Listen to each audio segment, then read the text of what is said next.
don't know me, I'm Dr. Umar Johnson. I'm a doctor of clinical psychology. I'm a certified school psychologist. I'm probably the most known African-American school psychologist. I say African-American not because we are African-American. That's impossible because you can't be a slave and a slave master all at the same time. All right. Okay, but I say African-American so you understand that geopolitically I'm talking about us here in America. Okay? So anyway, I'm probably the most known school psychologist, most hated. Okay? By white folks, and black folks too, some of them. Okay? I'm in private practice in Pennsylvania. I do psychological evaluations for a living. I do mentally gifted testing for a living. I do expert psychological evaluations for the courts. I do expert testimony for lawyers who sue the school districts for violating our children's rights. So I just say all that to say that I've been in this for about 20 years. I've helped standardize some of the most popular tests that you guys use. I've been taught by some of the most popular Eurocentric psychologists there are, and needless to say, I've studied every African-centered psychologist, the greatest of whom is the late, great Dr. Amos Wilson, a fellow Garvey-ite psychologist like myself. So I say all that to say that the information that you get from me tonight is 100% accurate, but I don't want you to believe it. I want you to go and do your own research. Okay? Question everything that I say. Go and validate it for yourself. For most of you, it'll be the first and the last time you hear some of the things that come out of my mouth. And your question might be, well, if this is true, why are you the first black psychologist to bring it to us? The answer is simple. Most black psychologists are a part of the system that is exploiting your child, so they're not going to bring this to you. Remember, I work for myself. I'm self-employed. I don't work for the school district, so I can call the shots as I see them because I'm not beholden to anyone for a paycheck. The average black psychologist is. Yes, sir. Okay? It's ridiculous that I'm the first one to make parents know that schools get paid for special ed. It's ridiculous that I'm the first one to make you guys know that the learning disability is a fabrication and ADHD is a straight up lie. There's other black psychologists who know that. But again, they're aligned with the power structure, and I'm not. Now, let's go ahead and get into this presentation right here. Okay? There's a war against black boys in the United States of America. Not just in the United States of America. That war is in London. It is all throughout Europe, and of course I'll be in London next week, and then, I'll be in London the second week of December, and then I go over to the Netherlands, Amsterdam, the second week of December. They're dealing with the miseducation. Down in South America, where I go, they're dealing with miseducation. The Caribbean is dealing with miseducation. Even in Africa, they have special ed and ADHD now in certain parts of Africa. So this is a global war against black boys. 5-6 stages in this war. The first stage is miseducation. Deliberate miseducation of black boys from birth until approximately the 3rd grade. It's on purpose. I need you guys to understand that, because I not only speak to you as a school psychologist, I speak to you as a school principal, okay? The miseducation is on purpose. It's not because the schools are poor. It's not because the teachers are uncertified. It's not because the mothers are unmarried. And it's not because the boys' pants are sagging. It is by design that the schools fail. And why must the schools fail by design? Because education is the most revolutionary process in any society. If it is done right, you automatically transform the oppressed. Are y'all following me? Yes, sir. If education is done right, you transform the oppressed into an empowered individual who now has the capability to take authority from his oppressor, if done right. And that's why so much attention is paid to the education of African children, because if the miseducation is not done right, the white supremacy risks being exterminated. That's why 93% of the teachers in this country are white female. That is by design. And they will never change that. As long as the handmaiden of white supremacy, the middle-class white female, is responsible for the education of the leader of the black revolution, the young black man, there will never be a revolution. So we need to understand, first and foremost, education, like psychology, isn't so much about the curriculum, isn't so much about the textbooks. It's about the person who's responsible for being the conduit of the information. And unfortunately, when we talk about education, we spend more time on the curriculum than the person who's responsible for delivering it. Are y'all following me? Yes, sir. Now, I'm a therapist as well as an educator. Now, as a therapist, it doesn't matter how good I am at my trade. Let me take that back. It doesn't matter where I graduated from college. I could be a magna summa cum laude Harvard University graduate, or Howard. I can have all the degrees and credentials. But if your child is suffering from depression, or if you are suffering from depression, you come to me for therapy. My education don't matter. The only thing that matters is whether or not you feel, as my client, number one, that I give a damn. Number two, comfortable enough to let me into your personal life. And number three, have faith in my ability to help transform you. That's right. The degrees stop at the door. Teaching is the same way. A child, through their spidey senses that we call spiritual intuition, can pick up on whether the teacher cares about them or not in the first 30 seconds of class. Are y'all following me? That's right. So when you talk about education, you cannot start with curriculum. You have to start with personnel. Let me give you an example. If I had to choose between two scenarios, one scenario, the perfect curriculum, the worst teachers. Another scenario, the best teachers, the worst curriculum. Guess which one I'm taking? Give me the teachers. Because if the curriculum stink, they will transform it on their own. It comes down to the personnel. I just quit a principal job up in Pennsylvania about a month ago because I wasn't being allowed to make the decisions that I needed to make to improve education for the children. But one of the biggest challenges that black principals have is that we're often put in schools where we don't select who works in. Are y'all following this? That's right. They give us a school already selected. This is the math teacher. This is the reading coach. This is the counselor. This is the school psychologist. And you're expected to win an award with soldiers you did not choose. Right. And that's one of the biggest problems in public education. We got some good black principals out there, but they're scared to do the right thing. Why? Because everybody knows that the teacher union is like the mafia of education. And if you piss off too many white teachers in the same building, they will sick the union on you. And next thing you know, the good black principal is being fired or forced to resign because he ain't doing what the teachers want. In education, you'll find it is the only profession in America where the leader, the supervisor, must follow the people they are supervising. So after they deliberately miseducate the black boy, and everything I speak on is relevant to the girls as well. It's relevant to the ladies as well. It's just that it's more aggressive against the young men. I want y'all to be clear about that. Then they want to special educate. Let's get into that. Special education. What is so special about special education? Absolutely nothing.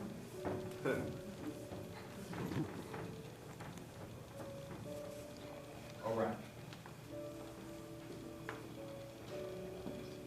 Special, I'll put SPED, that's the abbreviation.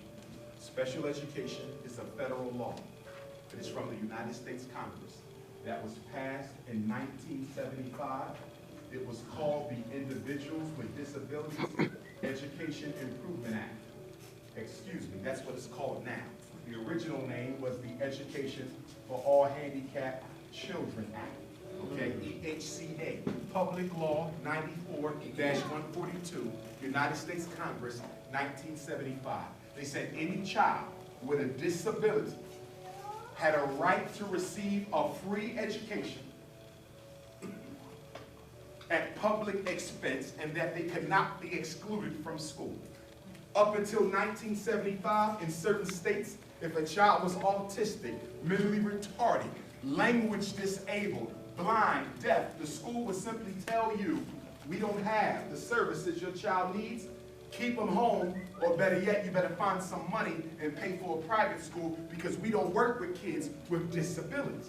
Well, guess what? White parents got together and said that is a constitutional violation because the preamble of the nation's premier document says that every person in this country has a right to life, liberty, and the pursuit of happiness. So if a child with a disability cannot get an education, and we agree that an education is what prepares you for life, liberty, and the pursuit of happiness, to deny them that on the grounds of disability is a constitutional violation. Are y'all following me?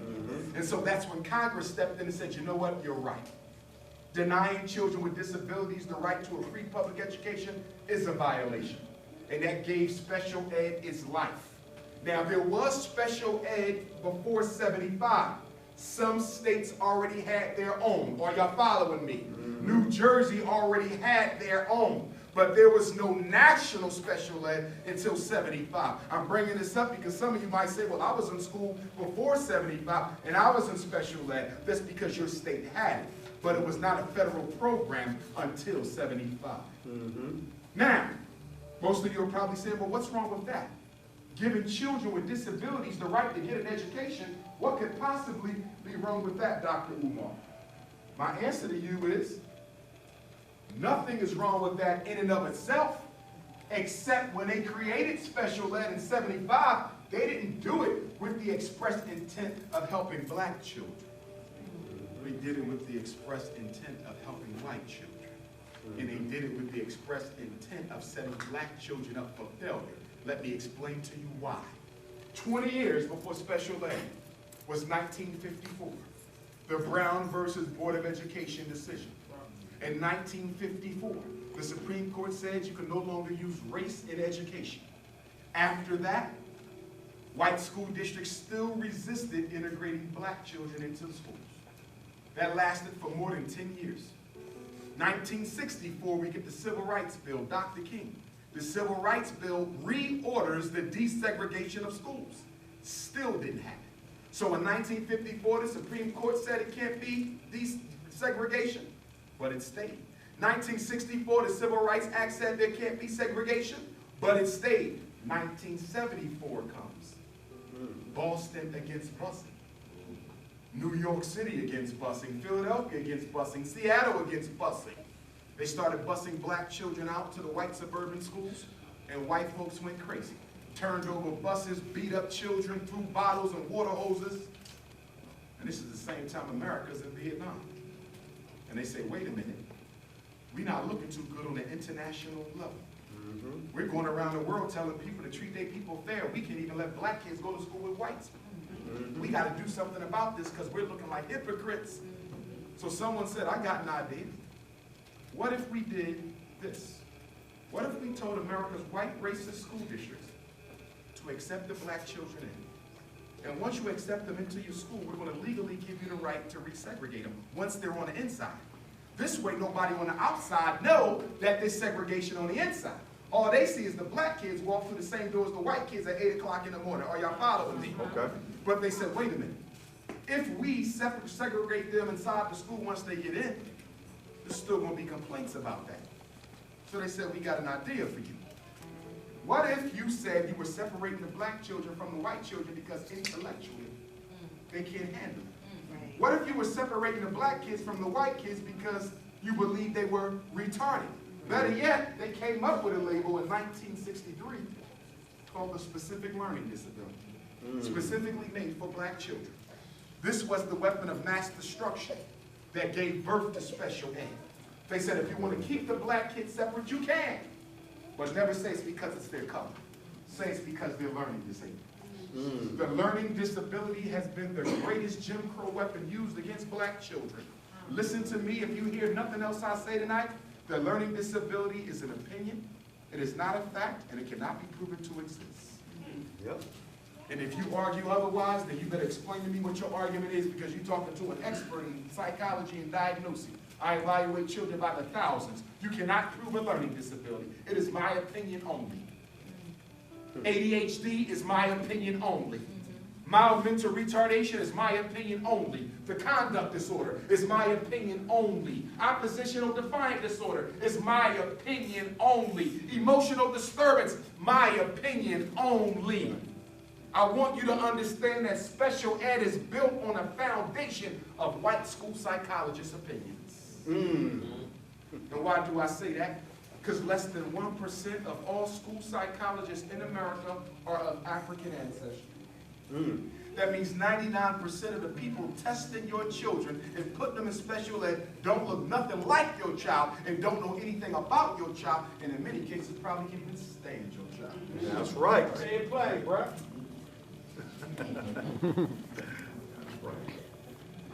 Question number 1. What should I do if the school requests permission to evaluate my child? You know what you need to do? The school call you up, Mr. Johnson, I want to test your daughter. Our niece, she's struggling in mathematics. You can't just test my child. You think she might have a learning disability. But first of all, I know you can't even prove that. That's just an opinion that y'all going to make up. I know why my child can't do math. It's because y'all haven't taught her how. That's right. Are y'all following me? They want to test your son for a reading disability. You tell them why your son is struggling. See, I need y'all to take the power of interpretation back from the school. Y'all let the school tell y'all why the child's struggling. You tell the school. No, you can't evaluate my child. Why not? Because I already know the reason. The purpose of an evaluation is to find out something you don't already know. If I already know that my son can't read is because y'all didn't teach him, why would I give permission for That's evaluation? right. When my son was in first grade, his teacher was fresh out of college, couldn't tie her own shoestrings. I'm not even sure if she could read herself. Second grade, my son was being suspended 5 days every month. How can he learn how to read when y'all never even leave him in a classroom? Right. Third grade, my son's teacher went out on maternity leave in September, and my son had to deal with 25 substitutes from September to June. Don't tell me he got a learning disability. Y'all have a teaching disability. That's right. You take the power back. You are always the expert on your child. But once you sign that permission form, once you John Hancock that paper, you basically just say, I'm giving the school permission to tell me why my son can't read. You just put his life in their hands. Because once you put that boy or girl in special ed, they are not likely to ever again be able to read, write, or do math on their grade level. Right.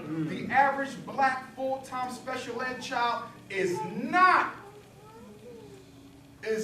prepared for the world of work by the time they graduate from high school, because special ed legally miseducates. Why? Because if you have a disability, then the whole definition of a disability is you are disabled to do what your peers can do. So since you are disabled, we're not going to teach you the same reading. We're going to dumb it down. We're not going to give you the same math. We're going to dumb it down. We're not going to give you the same writing. We're going to dumb it down. So here's my question to you, Black Tacoma. If your public school system is already dumbed the hell down, why would you let them dumb your child down even more? Right. You letting them create a criminal right before your eyes and with your permission. And let me be honest, black parents, because it's not always about white supremacy. Well, yes it is, but sometimes it's also.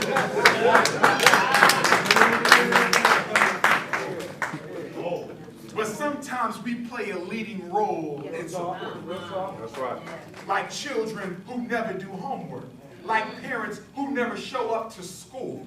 Back to school night, you not there. Report card conference, you not there. Your teacher, the child teacher never even seen your face.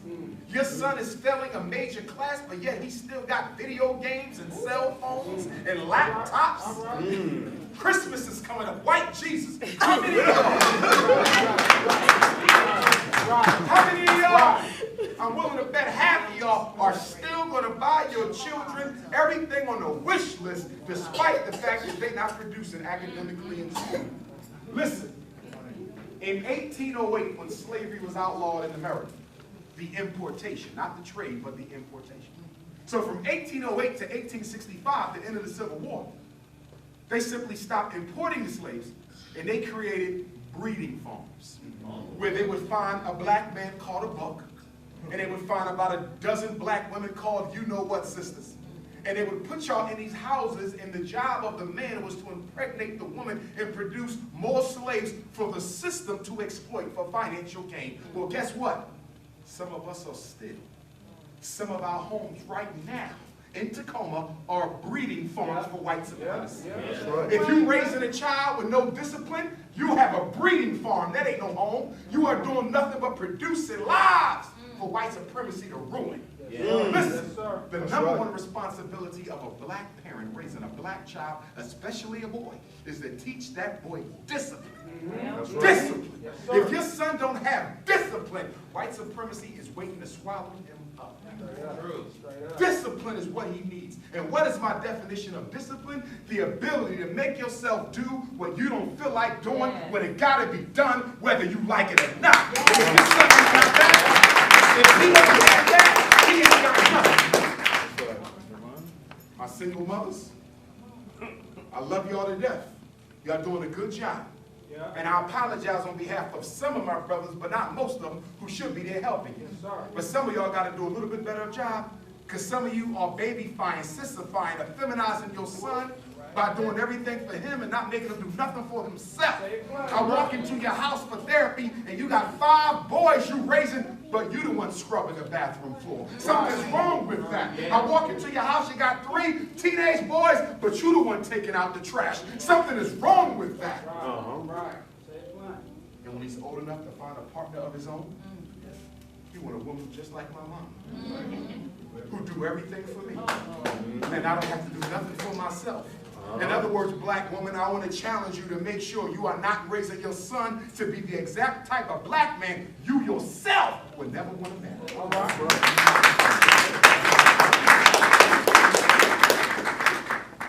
And we got to stop this nonsense going around about my son don't need his father. I'm the only parent he ever had. You might be the only parent he ever had, but every child needs their mother and father, and they need them equally. Same thing I say on that table back there. I got a DVD called Baby Mama Drama. It was a talk show we did in Philadelphia. I was like the Black Dr. Phil. Okay?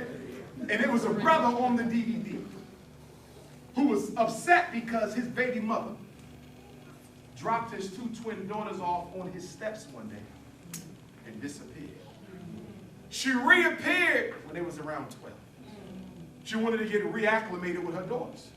At the baby mama drama session, he stood up and said, hell no, I told her she can't be in my daughter's lives because she had no business to walk out in the first place. I said, you're right, she was wrong for walking out.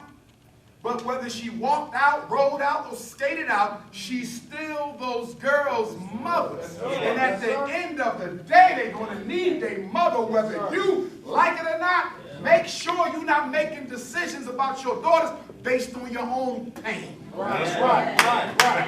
I said you let them girls get reacclimated with their mother, because we got to stop playing God, choosing who can and can't be a parent to our children. You chose that when you laid down in lust and made them. If you would lay down and make them, you should be able to stand up and race. Say that. That's right. That's right. Now, they special educate our children. And then the next stage is psychiatric medication. Ritalin, Adderall, Concerta, Cyclin, Metadate, Risperdal, Prozac, Paxil, Zoloft, and the list goes on. And the sad thing about these drugs is there's no different than the ones they sell on the corner. According to the Drug Enforcement Agency of the United States government, Ritalin is a Schedule II drug, which means it's just as addictive as cocaine and opium. You don't have to believe me. Go to the library. So let me get this right, America. Let me get this right, America. You have a whole prison system that is built on incarcerating black males for selling drugs. Your whole system is built. But you take that same drug that sent that boy's father to jail for a mandatory minimum of 5 years, and you'll change the label on it and call it Ritalin, and give it to his son so he can sit still long enough to learn about Christopher Columbus.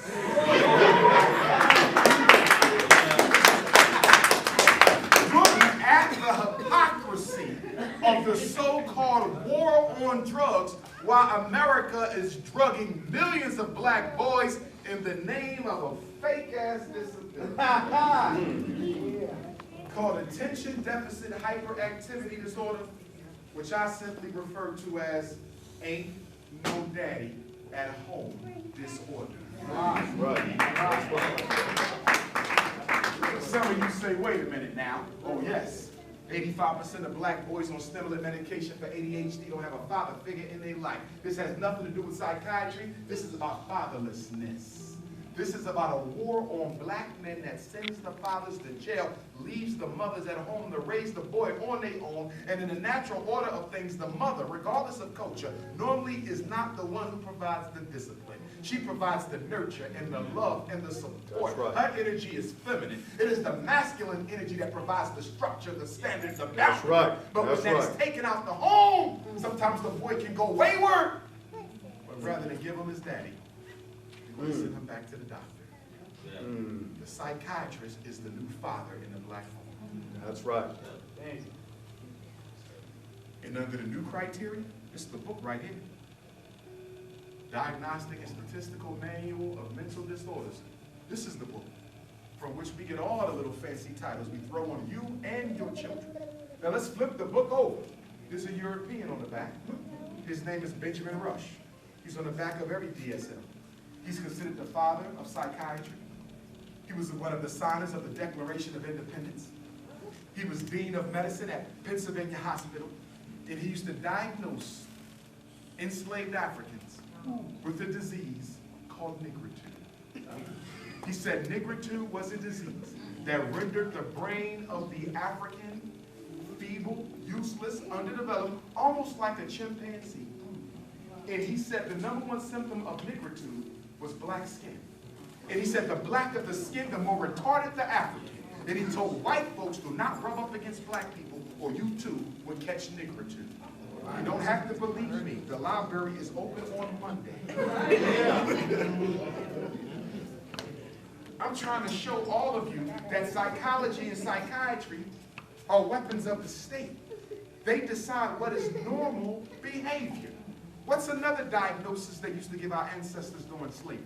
The diagnosis was drapetomania, a disease that made the slave want to run away from his master. Every African who escaped from slavery to freedom was considered mentally ill. The disease was drapetomania, but check out the cure. The cure, according to Dr. Cartwright from New Orleans, Louisiana, who invented the diagnosis, he said the cure for drapetomania was to whip the living hell out of his sleeves. If you follow me, brothers and sisters, I'm trying to paint a picture to you that this book decides what's normal and what's abnormal based on the risk it poses to the American social order. Right. Are you aware that every black boy in America diagnosed with a disruptive behavior disorder, whether it's ADHD, conduct disorder, oppositional defiant disorder, emotional disturbance, or disruptive behavior disorder, the FBI has a right to review their psyche now? Because J. Edgar Hoover said what? We must prevent the rise of a black messiah who would electrify the black masses. Pharaoh said, go and find them when they're young and kill them off before they have a chance. The psychiatrist is the Pharaoh. Diagnose them with ADHD so we know who they are and can follow them young. Diagnose them with conduct disorder so we know who they are and follow them young. Diagnose them with oppositional defiant disorder so we know who they are and follow them young. They want to find the potential revolutionaries now. Malcolm X was conduct disorder. Marcus Garvey was oppositional defiant disorder. These are disorders. Feminine black boys almost never get diagnosed with these conditions. The problem with public school is not that our sons don't want to learn. The problem with public school is that it's based on a white female culture that dictates you be able to behave like a girl to be successful. It is not the black boy who is disordered, it's the system. When I travel the country, they ask me, what is one thing we can do to make the schools better for black boys? Give us one thing, Dr. Johnson. I've been telling every school district that flies me out the same answer for the past 20 years, and ain't none of them took the recommendation. And that recommendation is what? I say, if you want to end special ed, you want to cut down suspension, expulsion, drop out, gang banging, you want to raise test scores, give every black boy in Tacoma, Washington, a black male teacher. Yes,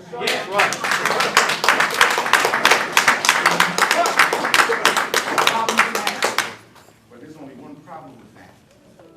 If you want to give every black boy in Tacoma a black male teacher, if you want to give every black boy in Seattle a black male teacher, we have to lay off a whole hell of a lot of white females. We cannot do that because our white teachers got mortgage. They got private school bills. They got car notes. They're saving for retirement. And then guess what they do when they don't have enough teachers to fill these vacancies?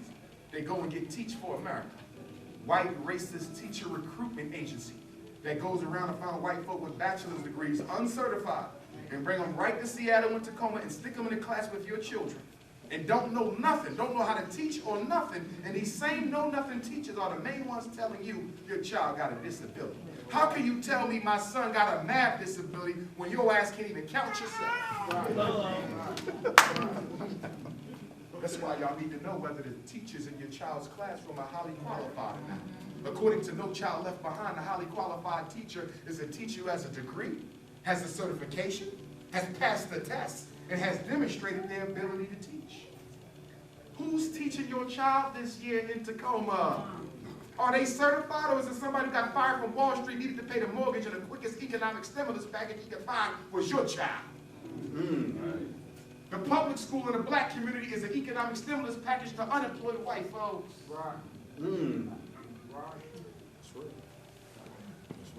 I know good black folk who would love to be a Teach for America. I know a lot of brothers with bachelor's degrees looking for a job. They would love to go into the classroom and give back, but they don't get hired. Remember, your oppressor will never give you the tools necessary. Your oppressor will never give you the tools to overcome his control over you. And that's why our children are never schooled in the arts of power.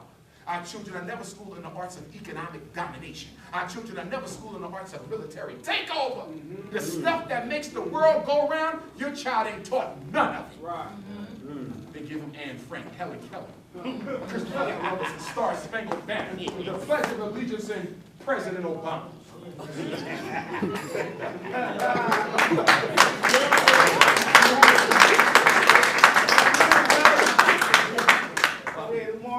After the black boy is put on drugs, the next thing is juvenile incarceration, juvenile detention center, special schools for the disciplinary kids, right? This is called pre-prison. We're setting them up. In many states, the child can't even go back to school after they get out of juvenile placement. You got to go to twilight school. You can go a couple hours at night, and we might let you leave with a diploma. And in case you haven't heard, Tacoma, in case you haven't heard, Seattle, in January of this year, 2014, we got a new GED test. I hope y'all know this now. The new GED test is linked to the new Common Core National Set of Curriculum Standards. And if you take the GED test, now you might not pass it if you didn't get the correct instruction. Why did they need to give us a new GED test? Only 1 out of every 4 black boys in America graduates from high school right now. That's it, 1 out of 4. Why did we need a new GED test? I'll tell you why. Because they had to come up with another strategy to intensify the failure of black males, to justify the subsequent incarceration. Because they no longer need black people for the economic order of America to function. That's what the Mexican is for. Why do you think all this talk about immigration on CNN today? I'm sitting in the hotel. Immigration, the Mexicans, the Latinos. You know what this is about? They said President Obama moved unilaterally without the new Congress. How could you just make a decision and let the immigrants in and you didn't even talk to the new Congress? I'll tell you why. Because the business of America is business. They tell Obama what to do. And the corporations of America said we need more workers and we don't want to hire the black ones. Because if we hire the black ones, we got to pay them a certain wage because they know their rights. But if you let the Mexicans sneak over, we can pay them under the table all day long.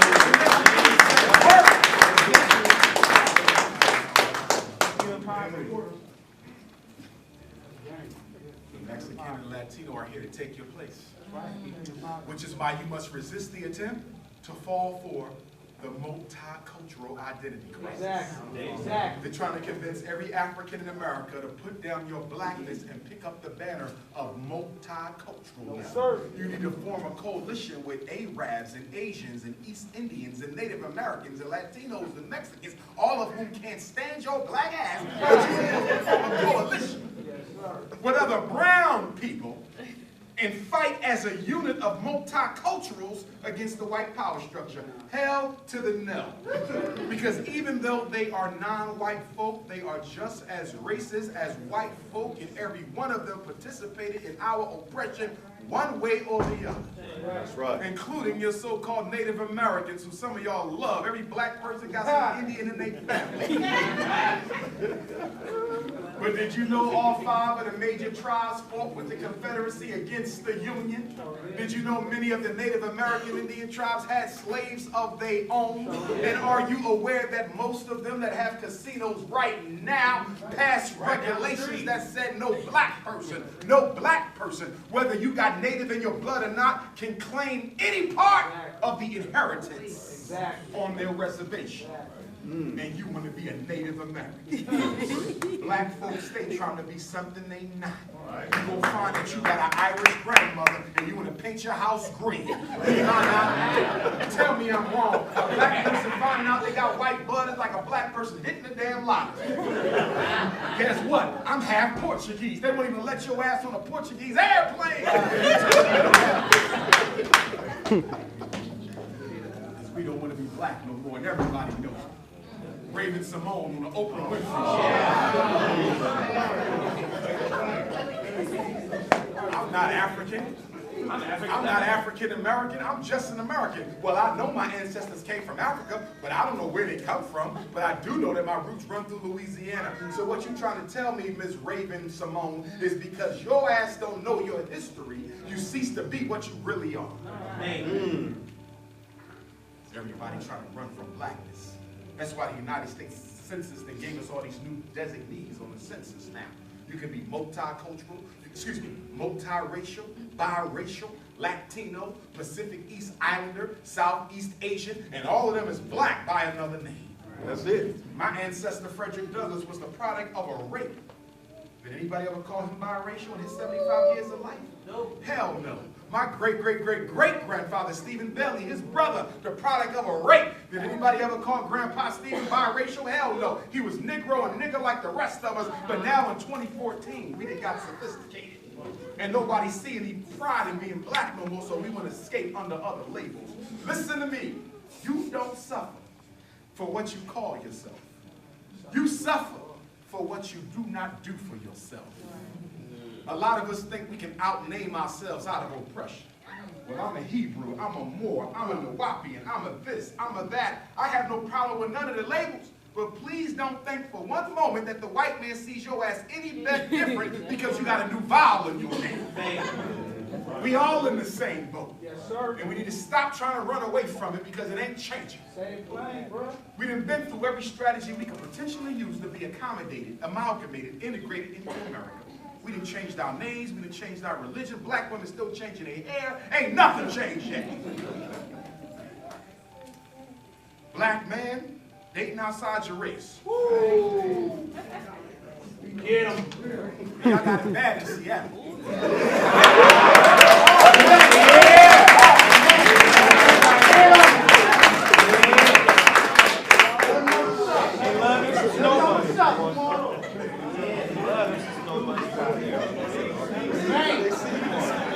Who you marry?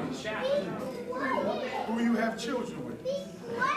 Who you date? Who you're engaged to? Who you cohabitate with is a political decision.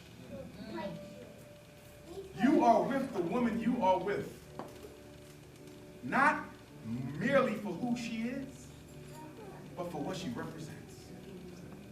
Michael Jordan married that young white model, not because he loved her, but for what she represented to a blue, black, purple man who was picked on and bullied for his richly melanated skin his whole life. And despite the fact he was Michael Jordan, he saw in that woman an escape from his own color.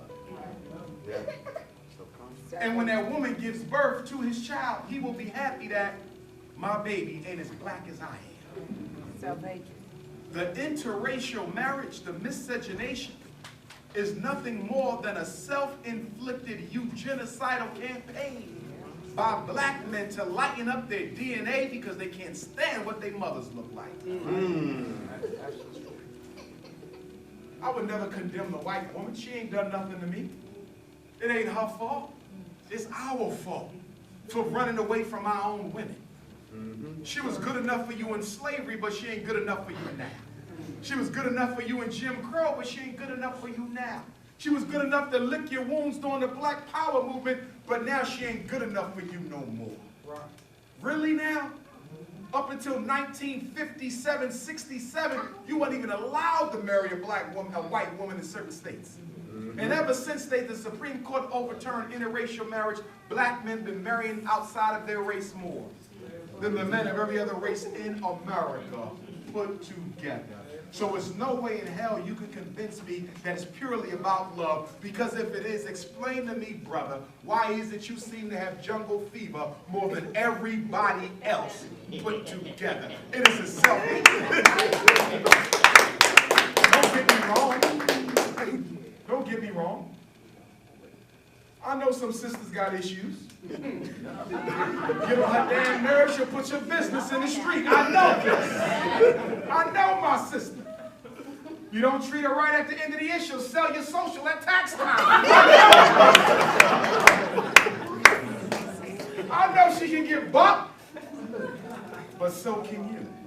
And if she can put up with your ass, you can put up with hers. We in this together. We family. If one rise, we all rise. If one fall, we all fall. We got to get our cultural glue back that once held us together. The Honorable Marcus Messiah Garvey, greatest black leader of the 19th century, the one who paved the way for every other leader after him, who didn't give him credit after they stole his ideas. He said, if the black men and women are not careful, he said, if you are not careful, you will drink in all the poison of Western civilization and you will die from the effects of it. That's right. Nothing could be more true. The sad thing about the Obama years, y'all, is that we took a break. And white folks anticipated it. Because they do, most of us have never been properly politically educated. True. But if you was politically educated, you would know that. You would know that whenever a black face goes into a high political place, the condition of black folks gets worse. In Philadelphia, we have a black mayor. It gets worse. In most cities, whenever you have a black person in charge, it gets worse. Why? It's not purely because you have a black person. It's because the black politician is elected 9 times out of 10 on white money.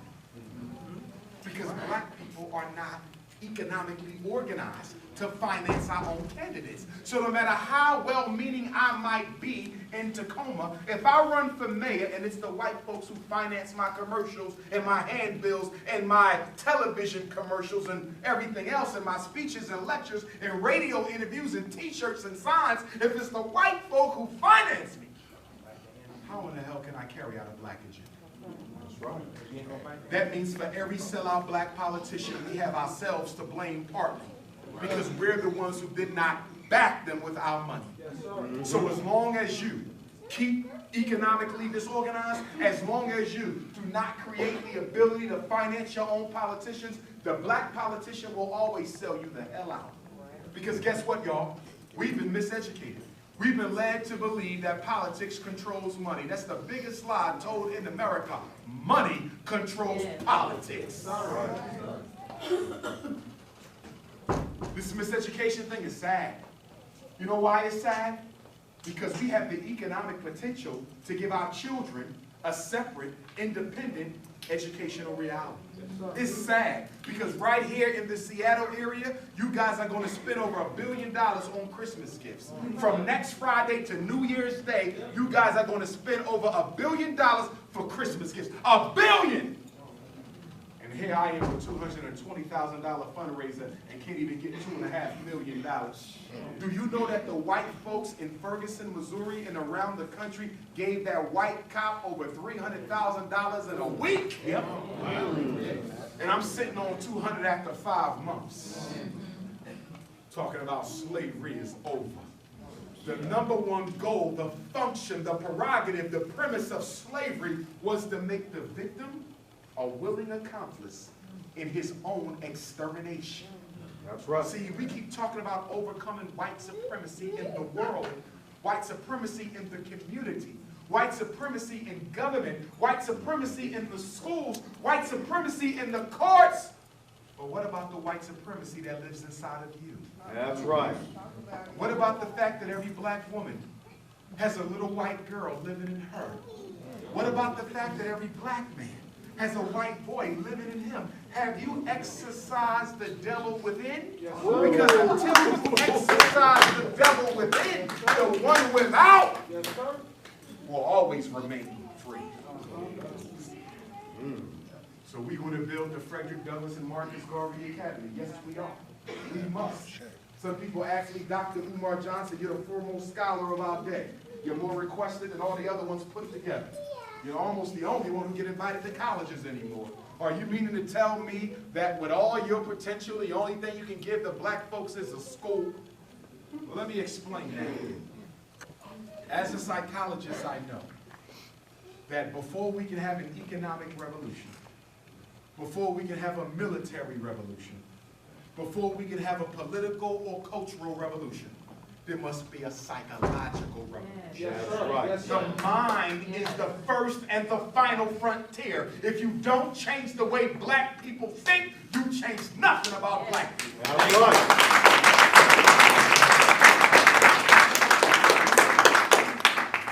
Why you think we keep running around in circles, black folks?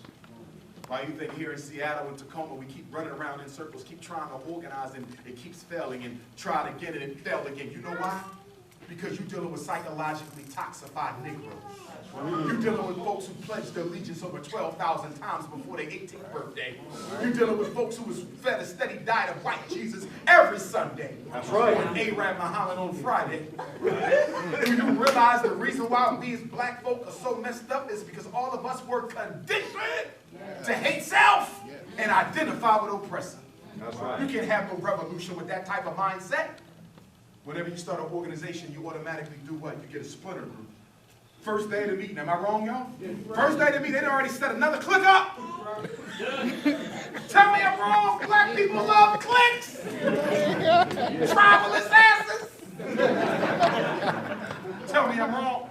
And why do we set up a clique soon as somebody tries to get something done right? Well, we don't like the way he's doing it. We don't like the way she's doing it. A clique. Because a black person doesn't love much more than the opportunity to destroy another. That's real. That's why I'm going to do the school first. Because I got to change the way our children think. We ain't going to fix it, but they will. I got to change the way they think. Their boys got to be raised in such a way that they never even consider dating outside their race. Right.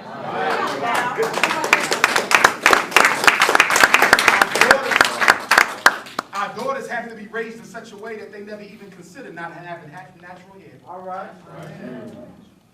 Our adults got to be conditioned. They got to become the adults who would never spend $1 outside of a black business. Not at all. That's right. Our problem is we taking psychologically damaged blacks and you trying to create something from that. As a therapist, I know that people don't change easy. Do you know the human personality is largely fixed by the age of 5? By the time you're 15, you're pretty much who you're going to be for the rest of your life. At 21, it's damn near a foregone conclusion. And at 35, you can forget it. We out here trying to change people who's 60. It's hard to get people off crack. It's hard to get people off cigarettes, alcohol, food addictions, sex addictions, shopping addictions. If it takes you 20, 30 years to get them off of those other ones, could you imagine how long it will take to get an African off of white supremacy addiction? Quadruple the time. Black folk love white folks so much they will kill you first.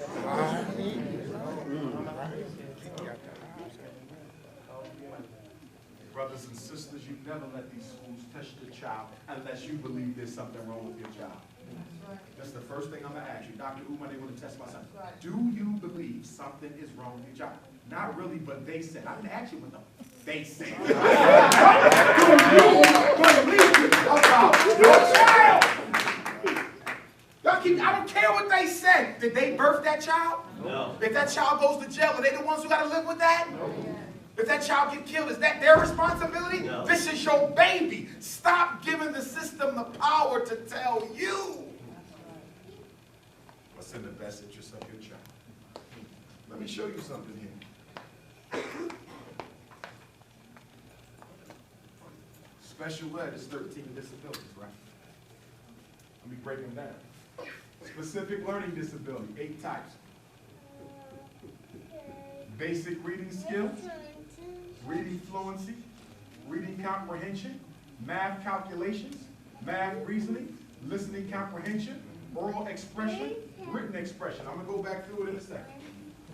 Emotional disturbance, mild mental retardation. I'm going to put the ADHD, other health impairment.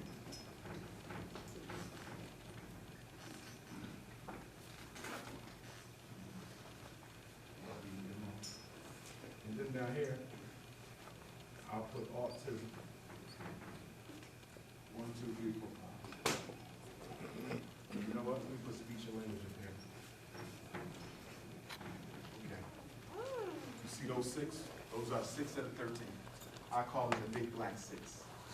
Most black kids in special ed are in one of these. Now, speech and language impairment, I'm not too concerned about that. Why? Because if your child has a speech problem, trouble expressing themselves, expressive language, or understanding receptive language, they don't go to a special ed class. They are in special ed. If you're diagnosed with one of them, you are a special ed child. But he doesn't go to the class. He gets the speech therapy. Are y'all following? That's right. So I'm not very concerned about that because he only gets the therapy. Autism is a real diagnosis. It's not fake. But a lot of black kids are diagnosed with autism who don't even have it. For example, if your child has a hearing loss issue or deafness in an ear, he will look autistic and not be. If your child is a selective mute baby, this is a child who voluntarily doesn't talk for whatever reason. And then one day he just starts talking like crazy. Selective mute. Another child is a child who suffers from social anxiety disorder. For whatever reason, he's not comfortable around others. He shies away from it. He's scared in social context. Can very easily look autistic and not be. So just because autism is real doesn't mean your child's diagnosis is real. And why do we have so many black autistic children in America today? It's because you keep on giving your children shots. Slow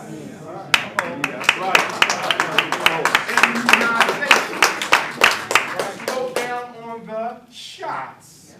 Now some of you will say, if I don't give my child shots, they won't be able to go to school. That's not true. In America, the only 2 states that dictate a child must have immunizations to go to public or charter school are West Virginia and Mississippi. This is Washington. The child do not need shots to go to school. All you have to do is give an exemption letter from the pediatrician. They sign it, you take it to the school secretary, or you go to the county board of health, you download the exemption form yourself, sign it, notarize it, give it to the secretary, life goes on. Third option, you write your own letter that my child will not be getting immunizations. It is against our personal family belief. You don't have to name a religion. Get it notarized, take it to the school, life goes on. I just had a parent do that in New Jersey, no problems. But you can't go to the school asking them what your rights are. That's your problem. Is it true? Because Dr. Umar was here Saturday. You know what they can tell you? Go get the shot because they can see in your face you're not sure. Remember, the law don't fight for you. You got to use it to fight. You got to be assertive. I'm letting y'all know that my child don't need no shots to go to school. And here is my form. What class are they in this year? Okay? My youngest daughter, she doesn't have shots, and she's not going to get shots. Yep. Okay? And you need to think about not immunizing no more of your children as well. Because based on the research that I've done, I believe that they are putting time-release cancer in a lot of these shots. Yes, sir. Yes, I believe that, and there's proof out there that shows that. Okay? Stop taking shots. And now they got Ebola running around and your ass still taking shots. They got a new strain of AIDS and you getting the damn flu shot. Have you lost your mind? Everybody at the Rite Aid and the Walgreens getting a free flu shot. First of all, anytime the government giving out something free, you get the wrong one.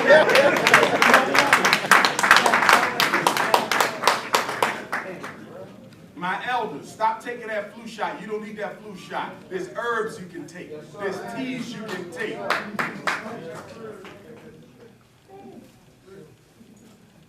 Talking about a free flu shot. Remember back in the 80s they was giving out free cheese? Y'all laughing because everybody's still constipated from that. The block was like this. 30-pound brick. You can change your brakes on them damn. Well, guess what they found? In Philadelphia, they found a strain of a virus. This was in the 80s. In my city, they found a strain of the virus in the free cheese from the U.S. Department of Agriculture that was making black men in Philadelphia sterile. How the hell does cheese make you sterile?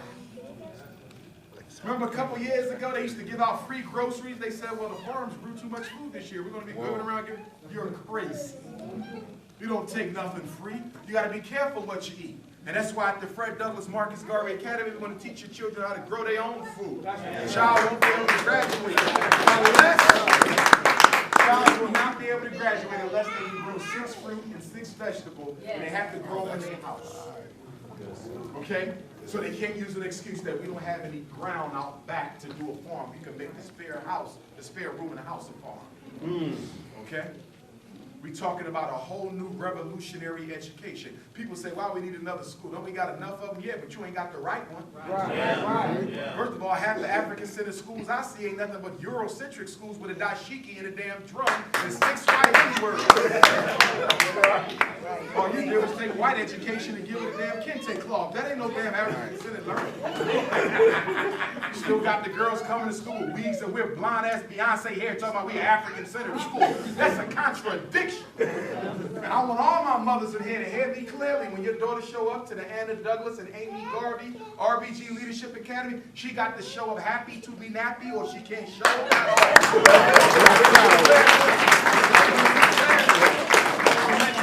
Right now, there will be no weave, no wig, no perm, no straightening comb, no hair color, or no jerry curl. We're taking it back to the roots. Some of y'all say, well, what does my daughter's hair got to do with you giving her a decent education? My handsome black mother is everything. Because the first thing I got to teach your daughter before I teach her anything else is to love herself. She's going to love herself so much, she's going to come home and she's going to be talking to you like, "Mama, why you still a slave?" That's right. Come home, I'm going to tell him, you go home, your homework assignment is to burn white Jesus off the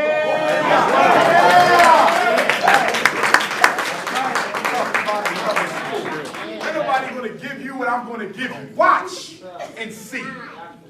Already got over 7 licensed black pilots who already said they will come to a school and train our kids how to fly airplanes for free. Ain't nobody telling us to send our kids to college. Send them to college. Send them to college for what? Are you aware there's more than 2 million black folk in this country with master's and doctorate degrees who can't find a job? Those of y'all who've been to college like me and I got 6 degrees, you know the only thing you're guaranteed to get in college is debt to the bank. It's another form of economic slavery. I was watching it on CNN today. I think they be reading my article. CNN. The college education ain't even worth it anymore. It costs the average child $100,000 to get a 4-year degree and no job to pay it back. That's right. No. For our children who want to go to college and have the grades to go, we will support them because we do need doctors and lawyers. We do need engineers. Yes, we do. That's our black professional class. We don't want them to be the damn bourgeoisie boule class, but we need a black professional class. But what if your son don't want to go to college? What if your daughter don't want to go? What's wrong with him being an auto mechanic?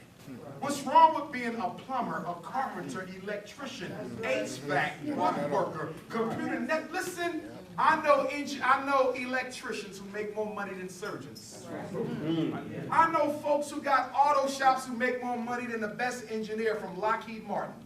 And it didn't take him a bachelor's and a master's. It took him 2 years in a trade school. And he got auto shops all around the city. One of the richest men in the city, and he wears a blue suit to work, not a white shirt and a tie. We got to re-educate our children's minds because we have fed them a diet that says unless you wear a white shirt and a tie to work, you a failure. But I'm seeing now more and more, the more you wear a white shirt and a tie, the more you in debt to the banks. You can go to trade school, almost no debt. 2 years and you've done. Become a master tradesman, you can tear a house down and put it back up together. And that's why we're going to teach your children financial and economic science. Every child is going to be a master of real estate in a home state. Imagine your child in the 9th grade knowing real estate inside and out, be able to take the test and pass the license the day after graduation. Imagine your child having their own business plan by the time they done the 10th grade. Imagine your child having their own investment portfolio by the time they done the 11th grade.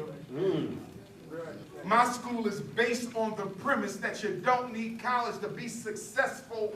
My school is based on the model that when your child leaves me, they better be able to make a decent living or I failed them.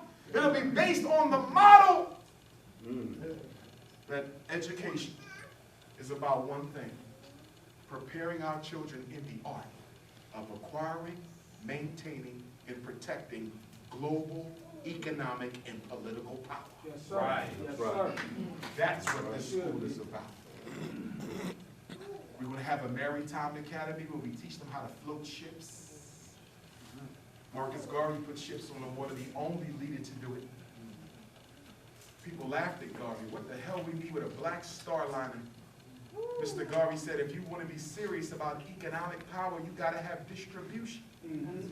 Are you aware that we're the only race on the planet who don't have a distribution network? If everyone in this room had a product you wanted to sell, and you wanted to sell it to black folks all over the globe, how are you going to get it to your brother in Europe, your brother and sister in Africa? How are you going to get it to South and Central America? How are you going to get it to Australia and the Caribbean? You know how? You're going to go to the Jewish distribution. You're going to go to UPS and DHL. You're going to go to the post office. Right. You're going to have to go to white folk to fly, float, drive, and sell your product around the world. And because they're the ones doing the distributing, they're going to keep 98% of every dollar you make. That's right. Even our damn rappers ain't got distribution. Right. Read an article a couple of years, y'all heard about it when Sean Puffy Combs, the richest of them all, didn't have no distribution for his music. So nothing got sold from Bad Boy until one of the white folks gave him a deal and allowed him to redistribute his music at a heavy cost. I'm talking about you free. Slavery ended in 1865. Black people own half the wealth. Excuse me, 1/2 of 1% of all the wealth in America. Here we are 149 years later, we still stuck at 0.5%. In a century and a half, your wealth ownership hasn't even increased 0.25%. Where's your supermarkets? Where's your factories? Where's your schools for your children? Where's your airplanes and your submarines? Where's your distribution lines? Where's your production plants? You want to be treated equal? But you got to do the things to make yourself equal. You get 24 hours in the same day like every white man and every Arab. We all got the same time. We all got the same bodily functions. We all got a brain in our head. If we are as great as we claim to be, and I know that we are, we got to manifest it and show it. Yes, and one thing we got to do, I told my elders this at ASCAP last weekend, 2 weeks ago. I said that studying the history is due. We need to know who we are, where we come from. I love the Egyptology movement. Dr. Ben helped to wake me up when I was a freshman in undergrad. But I said at the end of the day, brothers and sisters, if all we want to do is preach to our children about what they used to do, how great we used to be, how glorious we were in the dynastic period of Kemet, if all I can share with him is what we were, and I can't help him be what he needs, then I'm irrelevant. In fact, I ain't nothing but a preacher. A black scholar who ain't doing nothing but talking about the past ain't no different from a damn preacher. Because that's all the preacher do is preach from the Bible about what was. Right. This is what Jesus said. This is what Jeremiah said. This is what Moses said. Our kids don't want to hear about no past-based learning. They want to know, how can you help me make money now? How to build power now. How to stop from being killed by police now. Right. I was on a panel discussion in Philadelphia Friday, day before yesterday. And the question was posed to the panel, why don't our children listen to us no more? Why didn't they respect us no more? And the whole panel went and they saved your brother for last. And I said, let me make this real simple for y'all in this audience. I'm going to make it really, really simple.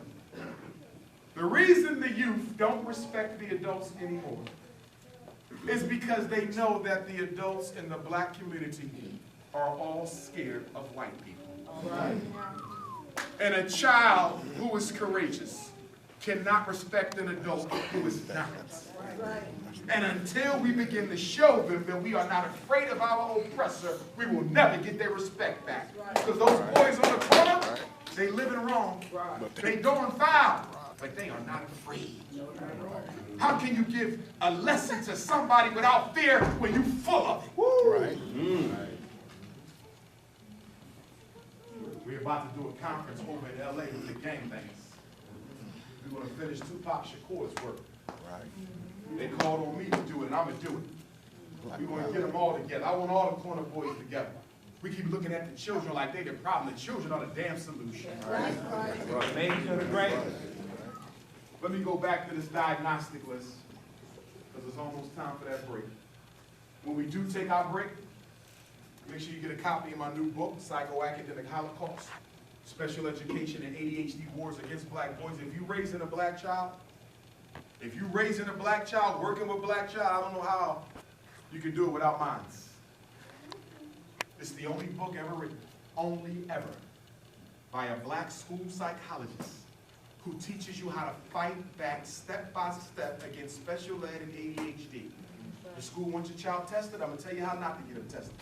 School want to kick your child out, I'm going to teach you how not to get him kicked out. School say they want more drugs, I'm going to tell you exactly what to say to that child. I'm teaching you the law. You need that. You read that book cover to cover. I got a whole chapter on how to deal with disruptive behavior without medicine. You don't need drugs to change behavior. My father was a drill instructor for the United States Marine Corps. I got 5 brothers.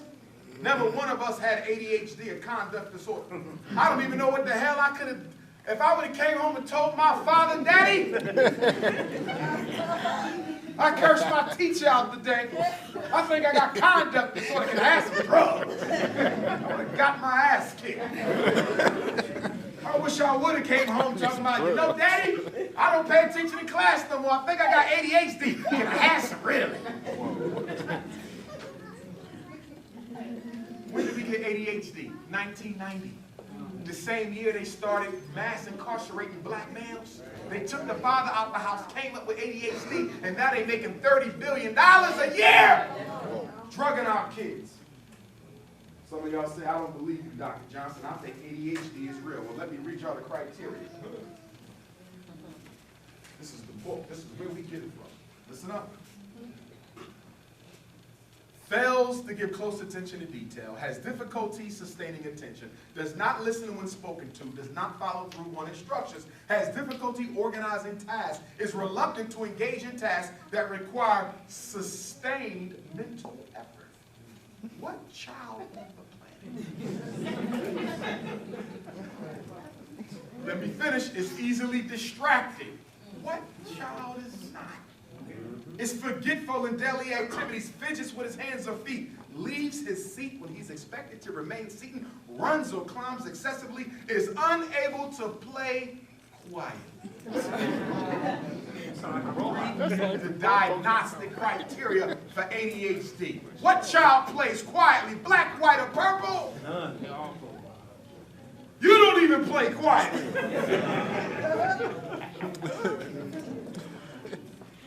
Kids coming to school, Dr. Umar, I think my daddy was beating my mom up and she was laughing. No, nah.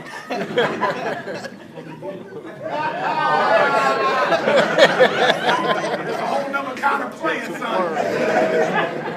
It's cookie based. Is often on the go, talks excessively, blurts out answers, has difficulty waiting his time, and intrudes on other people when they talk. Brothers and sisters, did I not, some of y'all like, is he serious? Yes, I just read Judah Christ.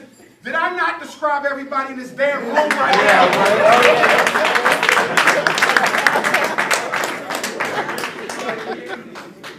Oh, man. Made it up. They made it up out of thin air. They get paid off our boys. Mothers, stop. Stop getting your sons tested for ADHD. Stop. I know he's getting on your nerves. I know the school is calling you, trying to break your back. Don't do it, because they're going to give them pills. And those pills are going to kill brain cells. Those pills are going to cause early onset dementia. Those pills are going to cause sickle cell. Those pills are going to lead to sexual dysfunction. It's going to erode his ability to have children when he's older. Those pills are going to cause heart problems. Your son might be on dialysis by his 18th birthday because of Ritalin and Concerta. Those drugs are going to kill your son more than they can ever help, and they don't help because drugs don't solve problems. The one on the corner or the one at the pharmacy. When I open my school, your kid can leave their drugs at home. Tear that IEP up that they gave you in special ed. I don't need that either. But I can see your children thinking they needed Dr. Johnson. I've been in special ed for 5 years. I need extra reading help. Your school too hard. Really, Raheem? So since you need special help, Raheem, guess what I'm going to do for Raheem, y'all? Raheem and Rashida and everybody else, little Tay-Tay and them, all you want to be slow-ass black children, guess what I'm going to do for y'all? Since y'all so slow and need so much extra help, y'all come to school on Saturday and Sunday until your ass don't need help. How much you want to bet in 1 week that'll be the best damn reasons I got? See, y'all let your children run a game on you. Dr. Johnson, he's taking 5 hours to do his homework. It's 11, 12 o'clock at night, and I'm still sitting with my son at the table. You know why? Because you ain't gave his ass no consequences yet. Right. Tell him if their homework ain't done by a certain time, he can forget about Saturday. Tell her if that homework ain't done by a certain time, she can forget about going out with her girlfriends later. All behavior is a function of the consequence. You got to find your child's Achilles heel and squeeze it. The problem is you don't run your child. Most of y'all children running y'all. They come to school and tell me, Dr. Johnson, I know what days I can get in trouble, what days I can't. Monday, my mama busy. I don't get in trouble. Tuesday, scandal on. I don't get in trouble. Wednesday, she be kind of focused. I can't get in trouble Wednesday. Thursday, she kind of soft. Friday, the weekend, she got to go get a twerk on. I can do whatever else I want. They know y'all. One boy said, Dr. Johnson, if I come home with a pink slip, my mama cursed me out for 15 minutes. And after that, life goes on. Let me ask you a question. How can you teach discipline if you don't have that? Right. Children don't fall far from the tree. Stop trying to separate your child from your house culture. All these high school dropouts we got, how in the hell can a child drop out of school until a parent drops out of their life? Let them talk. That's their ancestors. He all right. So check it out. Learning disability, 8 types. Basic reading skill, reading fluency, Reading comprehension. Let's talk about reading comprehension. A lot of our children struggle with reading comprehension because it's not taught well in school. You have to teach your child that at home. I'm telling you now, I don't care if they go to a $30,000 white private school and they're in the worst ghetto school, it don't matter. They do not teach our children how to retain the information from the text. You have to build their memory muscles at home, and it's real simple. Take out the newspaper. Newspapers are good because most articles are only a couple paragraphs. You give your child, read that, and it got to be something they're not familiar with. If they're familiar with it, they might know the answer anyway, okay? Give them something they're not familiar with, they read it to you, and you take it back and you ask them questions. What was that about? What is likely to happen as a result of that? Who's the main character in it? Who's the protagonist? Who's the antagonist? What would you do based on what you read? How is this going to affect us as a family? They get the questions wrong, you give it back to them again. Make them read it again. Build the memory. Make them pay attention to what they read. A lot of your children can decode well. I give them, they can read all through it. And then when I take the book back and say, well, I have some comprehension questions for you, Raheem and Tay-Tay. And Raheem and Tay-Tay can't answer one thing. Who was the main character? I don't know. What happened when they went down south? I don't know. What's likely to happen? I don't know. But he the first damn one finished reading. Because what most teachers do is once a child is fluent, they stop. They never get the comprehension. How many of you were speed readers in school but couldn't comprehend the information? What good is being able to read fast if you can't retain? And then they say, well, the black kids must be stupid because the white kids are scoring 15 points better than the black kids. I know y'all tired of hearing this one. I'll tell you why the white kids are scoring 15 points better than the black kids, because the average Asian child is spending 12 to 15 hours a week studying outside of school. The average white child is spending 8 to 12 hours a week studying outside of school. The average black child in the ghetto of America spends 45 minutes a week at home. That's you, not white supremacy. That's you. And what's the next reason? Most of the tests that they give our children are designed for the child to fail because they are standardized on middle-class white children. I want to make sure you understand what standardization means. It means we're going to make a test. In order to make the test normal, we got to choose a population that is going to be the normal group. Are y'all following me? So if I'm a test maker and white middle-class children are going to be my standard sample, do you know what that means? That means most of them, by design, have to pass the test. Are y'all following me? Sir, go ahead. This is where the white bias, white privilege is based in the test. So of course the white kids are going to do better because the test was normed on their intelligence. Where standardization, before they give the test out to the children, they already tested the test before your child took it. Yes. That's what standardization is. And y'all out there, I hope the black kids do better in Tacoma on the Washington State assessment. Do you realize they already know how well your child is going to do because the people who make the test know the quality of the education? Right. The whole board. Then why they keep giving our kids all these damn tests? You know why? Because it helps them justify why our kids don't get opportunities. And their children do.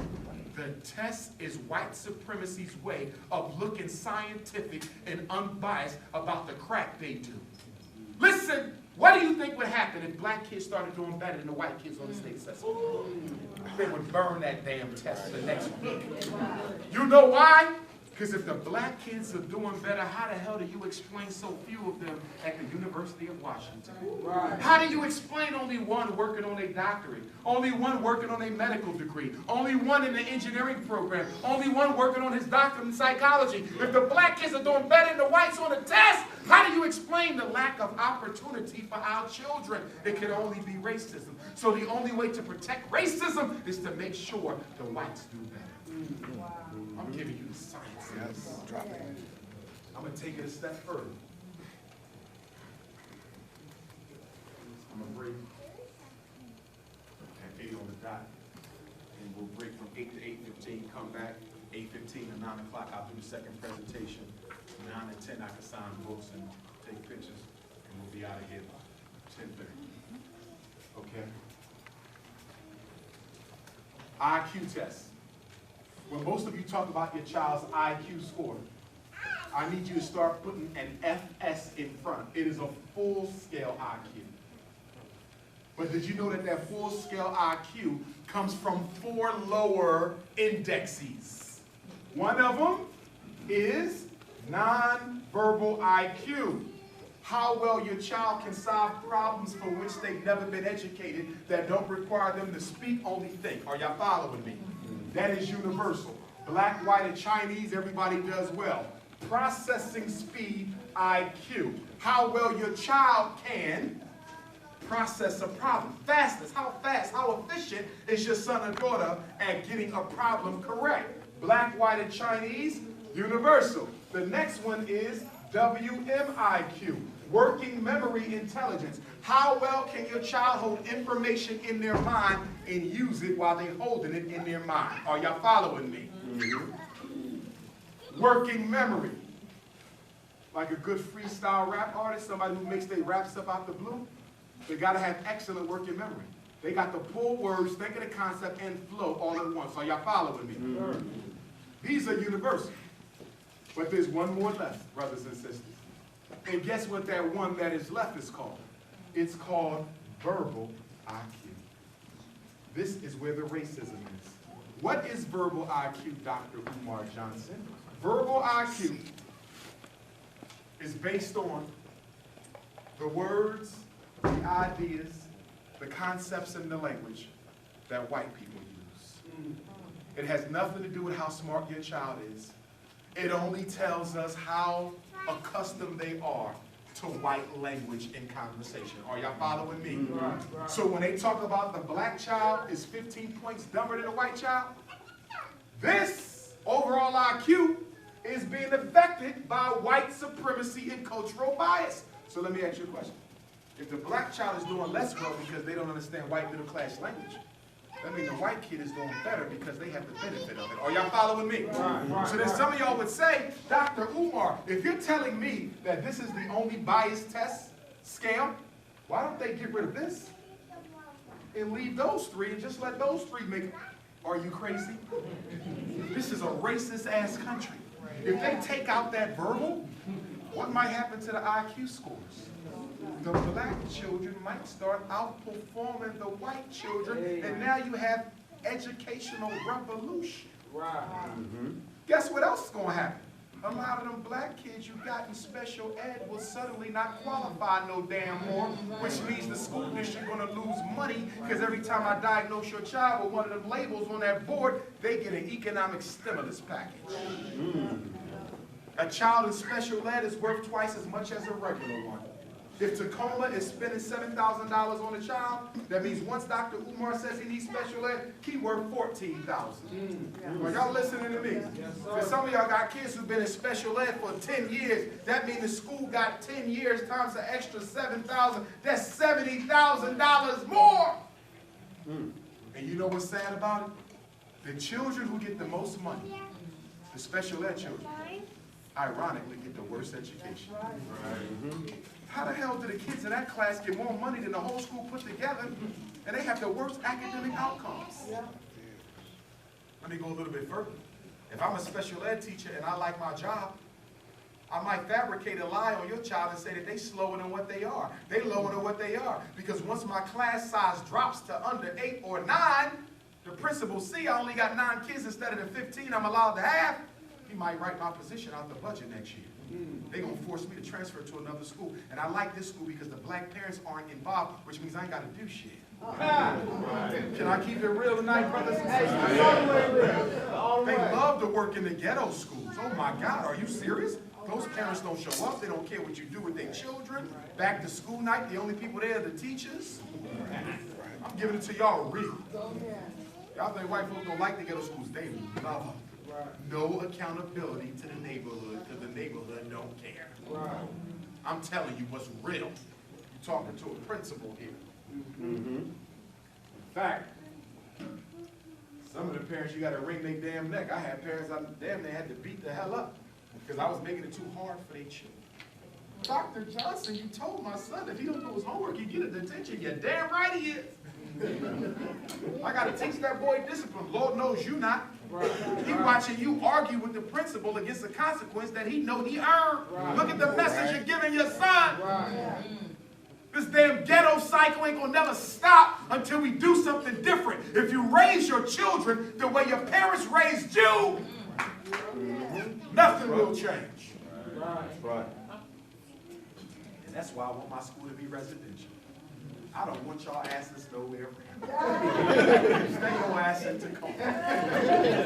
And some of y'all so trifling. Mommy, can you come get me Dr. Johnson? It's too hard. He got us cleaning and we're up early and push-ups and sit-ups. And oh, let me go get my baby. Dr. Johnson, no, you supposed to leave his ass there. I'm trying to make a man out that damn boy. That's right. Get out the way and let the men raise the boys. Took my white Jesus. Speaking of white Jesus. Go in. Stomp it out. I got to deal with this. Buttermilk. Some of the pastors keep telling me, and I speak at churches all the time. Most pastors, like me, but then the ones with the white Jesus don't. And people say, well, what's wrong with the white Jesus? Color don't matter. The color of God don't matter. I said, well, really now? Because I met a pastor in Florida last month when I spoke at the Marcus Garvey School in Jamaica fundraiser in Fort Lauderdale, who said that he was always told the color of God didn't matter. So he decided to get a painting of a black Jesus. And he said that painting that he got of a black Jesus years ago still ain't been hung up in his church yet. And he said he came to one conclusion. The color of God doesn't matter until you want to make God black. Then it matters a whole lot. Yeah. And this is coming from a pastor. Brothers and sisters, the reason why you must burn down the white Jesus picture in your house is because your brain is an image-saving and associating machine.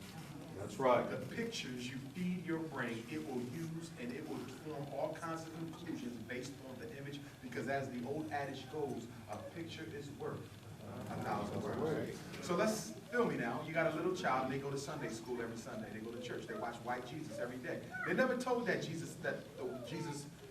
they're never told that God is white, but they see that Jesus is the Son of God or God and he's white, right? So without nobody teaching him to love white folks, he automatically starts associating white Jesus with every white man he meets. And his brains begin to draw the conclusion that if God is white, maybe that's why the judge is white. Right. Maybe that's why Bill Gates, the richest man in the world, is white. Okay, let's go. Maybe that's why the police are white. Maybe that's why everybody who owned a business are white, because they was all blessed by their white guy. Right. And that's why many of us automatically adopt the servitude posture in front of white folks, because we was conditioned to serve white folks in Sunday school before we even got in front of a white teacher. The black community taught most of us to love white folks, not the white teacher. That's right. So when you go home tonight, you got to burn that shit. Don't just throw it away, because somebody will get it out the trash.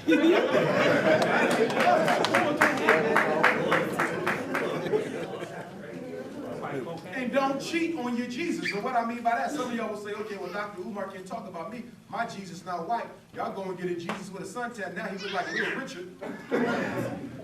Or Lionel Richie. He tan with a damn slick back. So good. And no shirt on with lipstick. So like Jesus. Y'all see him now, y'all got to play naked. Lips all sweet, long eyelashes. Metrosexual Christ.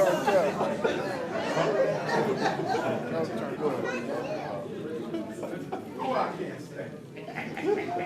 Brothers and sisters, last thing I want to say before we take our break. Emotional disturbance. Never let your child get evaluated for ED. This is called he's going to jail later diagnosis. How do you know the school wants to diagnose your child for emotional disturbance? It's real simple.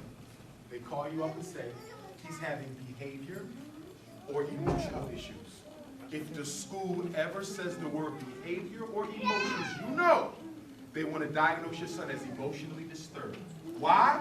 Because that's the only label. That's the only label. That's the only label in special ed that deals with emotions and behaviors. And once he's diagnosed with ED, what do? They lock him up in the basement around the corner from Freddy Krueger. He's not allowed to come out. Y'all see them kids, right? They don't learn shit because they all swinging from the roof, riding bikes on the ceiling.